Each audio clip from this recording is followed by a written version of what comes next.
Olá pessoal, tudo bem? Nesse vídeo eu vou mostrar para vocês como se configura o Scale Out Backup Repository.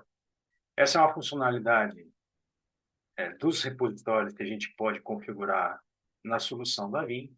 E essa funcionalidade ela é bem importante, que ela minimiza drasticamente a manutenção do seu job, por exemplo. Então, quando você cria um repositório tradicional, você associa o teu job para que ele use esse repositório como destino do seu backup. Quando esse repositório tradicional estoura, ou seja, ele excedeu capacidade, bateu em 100%, você tem que fazer alguma manutenção. Se for a máquina virtual, você pode ir até o VMDK dessa VM, aumentar a área dentro do teu data store e refletir isso para o sistema operacional. É uma manutenção que você pode fazer. Se for físico, já vai dar um pouco mais de trabalho. Então, para que a gente consiga minimizar essas atividades, você pode criar vários repositórios tradicionais e uma vez que você criou esses repositórios tradicionais, você vai criar um pool de repositórios. Você vai agregar numa única entidade denominada Scale Out Backup Repositório, você vai agregar todos esses repositórios tradicionais.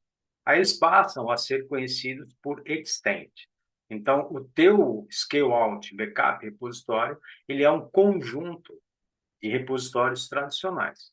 Evidentemente que existe uma melhor prática para a gente fazer a criação, criar esses repositórios tradicionais, como, por exemplo, você não pode misturar o repositório hardened repositório, que a gente chama aquele repositório imutável, com repositórios não imutáveis na mesma tier de performance, por exemplo. Então, existe uma melhor prática, existem os requerimentos para que você possa utilizar com segurança e da melhor forma possível o Scale Out Backup Repository. Neste vídeo, eu vou mostrar rapidamente como se cria o Scale Out Backup Repository e algumas configurações relativo ao Scale Out Repository. Bom, esse é o meu ambiente, é um ambiente tradicional. Eu previamente já criei alguns repositórios tradicionais, só para eu ganhar um tempo, para o vídeo não ficar tão extenso. Então, esse repo 01, 02, 03, 04 são repositórios tradicionais. Esse Wasabi objeto repo 1 e repo 2 são repositórios que a gente considera como sendo capacity tier, que é a capacity tier é uma mídia que a gente tem maior, mais barata. Então, quando você precisa, por exemplo, minimizar o gasto com o armazenamento para backup, você pode utilizar, por exemplo, um capacity tier. Além disso, tem uma outra vantagem, que o teu capacity tier, se ele já estiver na nuvem, você pode ter o capacity tier, o S3 on-premises, ou seja, instalado no teu data center ou na nuvem. Se ele já estiver na nuvem, você também já tem uma das características atingidas com relação à regra 321, que é já uma cópia já estaria fora do teu data center. Isso também é bacana. Então, o scale out, você pode usar uma função de copy ou move para já conseguir entregar uma das cópias fora da tua empresa, fora do teu data center. Então, é bem importante também. O Scale Repository ele tem uma série de benefícios, né? Isso vocês podem se aprofundar nas literaturas, nos manuais, ou fazendo um curso, que é o curso de VMCE, que capacita vocês a entender um pouco mais dessa solução. Bom, vamos lá. Então, eu tenho aqui 4 repositórios tradicionais. Esses repositórios eles podem ser utilizados normalmente. E o S3, agora na versão 12, ele também pode ser utilizado como backup direto. Você não precisa passar por um intermediário como nós precisávamos na versão 11. Então, agora você pode mandar direto o seu backup como destino um S3. Então, vamos fazer a criação do Scale Out Backup Repository. Então, dentro do contexto Backup Infrastructure, você tem aqui o step Scale Out Repositórios. Basta você dar um direito de mouse, Add Repositório. Você vai atribuir o nome, esse é o BR, BR01, Next. Veja bem, aqui aparece Extents. Ao clicar no botão Add, a gente vai observar o nome dos repositórios tradicionais que eu criei anteriormente. Tá? Qualquer repositório tradicional você tem aqui. Então, se eu selecionar um rep 01, esse é um repositório que a gente tem DAS, que é um repositório local atachado no servidor, que foi criado atachado num servidor. Eu posso selecionar vários. Se tentar misturar, por exemplo, esse S3, o Wasabi, a gente vai receber uma mensagem de warning. Então, assim, já na criação, se eu tentar misturar tecnologias diferentes, vamos dizer assim, eu não consigo. Então, eu vou desselecionar este Wasabi, agora eu consigo caminhar com a criação do repositório Scale-out. Ah, na próxima tela, nós temos o Placement Policy. O Placement Policy, existem duas opções, o Data Locality e o Performance. O Data Locality, que é o padrão, é, é, quando você cria o seu job de backup e você roda um backup full e vários incrementais, as mídias que serão criadas para o backup, ou seja, o seu ponto VBK e o seu ponto VIB, assumindo que é o incremental tradicional, elas vão cair no mesmo extent, ou seja, elas serão alocadas lá no repo 01, por exemplo, que é um extent, todas as mídias da mesma cadeia serão direcionadas para o mesmo extent. Se você seleciona performance, a mídia do backup full, o VBK, cairá no extent 1, por exemplo, e os incrementais relativos àquela mesma cadeia cairão no extent 2. Tá? Então, essa performance significa que quando ele vai fazer uma operação de sintético, por exemplo, que ele precisa ler um VBK e vários VIBs, a gente consegue aumentar a quantidade de spindle, ou seja, a sua operação de I/O ela vai ser mais eficiente, porque eu tenho mais discos trabalhando ao mesmo tempo para atender uma operação de I/O. Eu vou deixar o Data Locality. O Data Locality é bom também por conta da tecnologia de block cloning que a gente tem nos file systems REFS da Microsoft e XFS Linux. Essa tecnologia ela não copia os blocos durante uma operação sintético full backup, por exemplo. Ela simplesmente aponta para blocos já existentes. Então, a gente consegue minimizar o espaço utilizado e também melhorar a quantidade de I/Os, ou seja, eu faço menos I/O numa operação de sintético. Backup. Vamos deixar essa data locality. Next.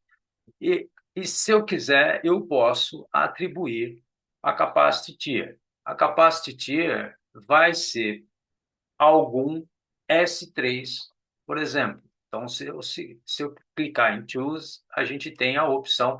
Na versão 12, a gente consegue colocar mais que um extent na capacity tier. Na 11, era limitado somente um por scale-out repositório. Então, vou deixar apenas um. E aí a gente tem a opção Copy, ou seja, tudo que cair na Performance Tier, todos os backups que entrarem na Performance Tier, automaticamente serão copiados para a Capacity Tier. Então, a função Copy, ela é bem legal, que ela já atende a regra 321. Então, assim que o seu backup executar, ele gravou na Performance Tier, uma cópia do seu backup será encaminhado para a Capacity Tier. Tem a opção Move, ela não atende a regra 321. Ela move da Performance Tier, um backup que reside na Performance Tier, ela vai mover para a Capacity Tier. Então, tome cuidado, se você quer manter a regra 321, a opção Move não é interessante. A opção Move ela é interessante porque você consegue minimizar um pouco a utilização da performance tier. E para que ela aconteça, nós temos duas variáveis que precisam ser atendidas.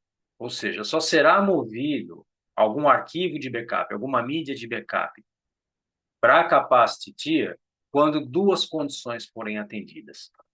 Só moverá algo que pertença a uma cadeia inativa de backup e aquela mídia também tem que estar fora da janela operacional de restore.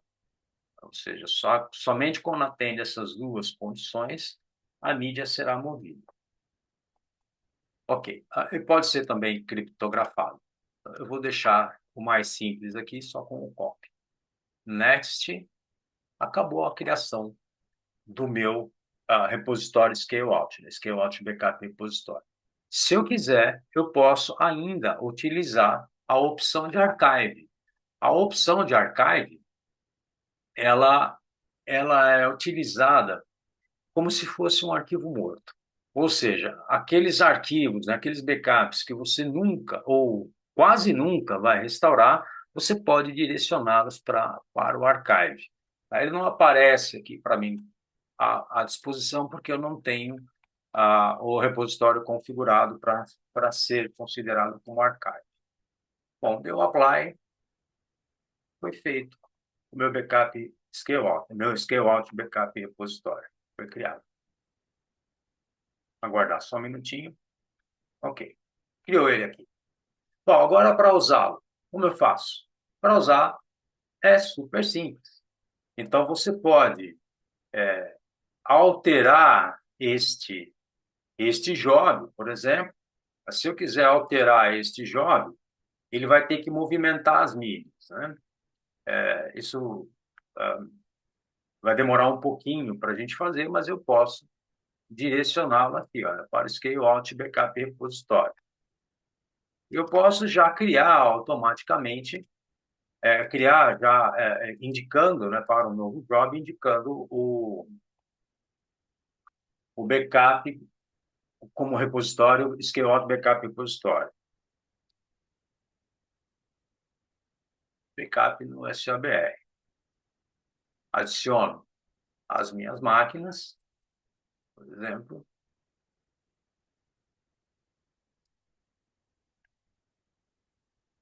Selecionar as mesmas máquinas que eu fiz no outro job. Opa, vou deixar só, tudo bem. E aqui eu seleciono Scale Out Backup Repository.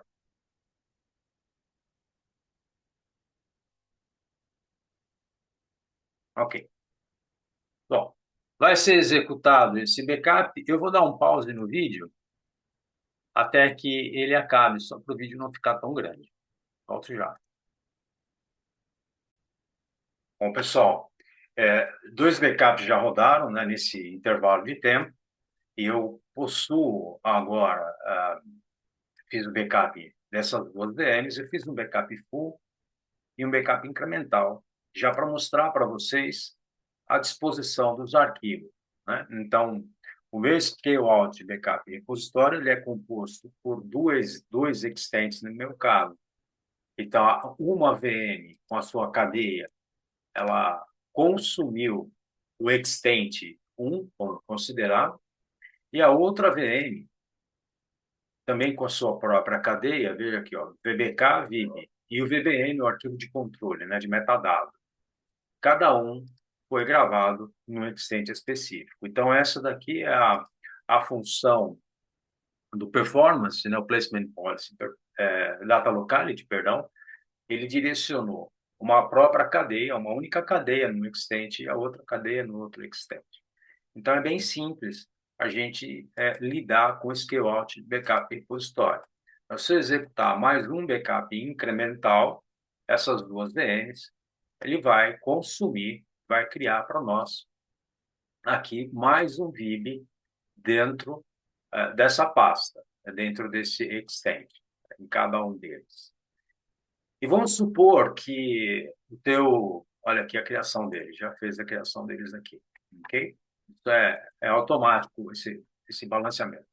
Vamos supor que o meu repositório tenha estourado, Então, ele só tem dois extents, por exemplo. Basta eu adicionar mais um terceiro extent neste mesmo repositório. Então, eu já tenho o repositório tradicional criado, aí eu simplesmente adiciono no mesmo extent. Então, daqui a pouquinho, o meu scale-out backup repositório ele vai ser composto por três extents na performance tier e um extent na capacity tier. Aqui. Okay? E observem uma outra função bem interessante. Olha só aqui, ó. A capacity tier, assim que o processo de backup conclui, ele entra aqui, ó, em SOBR tiering. Ou seja, a, a função copy que eu defini no capacity tier já está fazendo a cópia dentro da minha performance, dentro da minha capacity tier do Wasabi que eu criei. Okay? Então, é isso. Aqui dentro da minha capacity tier, eu já tenho os três store points. Então, se eu executar novamente esse backup, assim que o processo de backup finalizar, então aqui dentro do meu scale-out repositório na performance tier, vai passar para 4 store points e automaticamente será copiado por conta da função copy que eu determinei como configuração no meu scale-out backup repositório, vai aparecer 4 aqui também, por conta desta opção. Ele copia automático, por conta desta opção. Assim que ele aparece na performance tier, ele é copiado para a capacity tier. Isso é bem legal, porque ele já garante a regra 3-2-1 para a gente. Ok? Bom, tem mais coisas para a gente tratar desse tema, do scale-out backup repositório, né? Tem a opção move, tem a parte do strict também, na parte do placement policy. Isso a gente pode abordar num outro momento. Então, por hoje, é essa mensagem que eu queria passar para vocês. Estou à disposição, caso vocês precisarem de alguma coisa, é só contar comigo. Tá? Um grande abraço, até mais.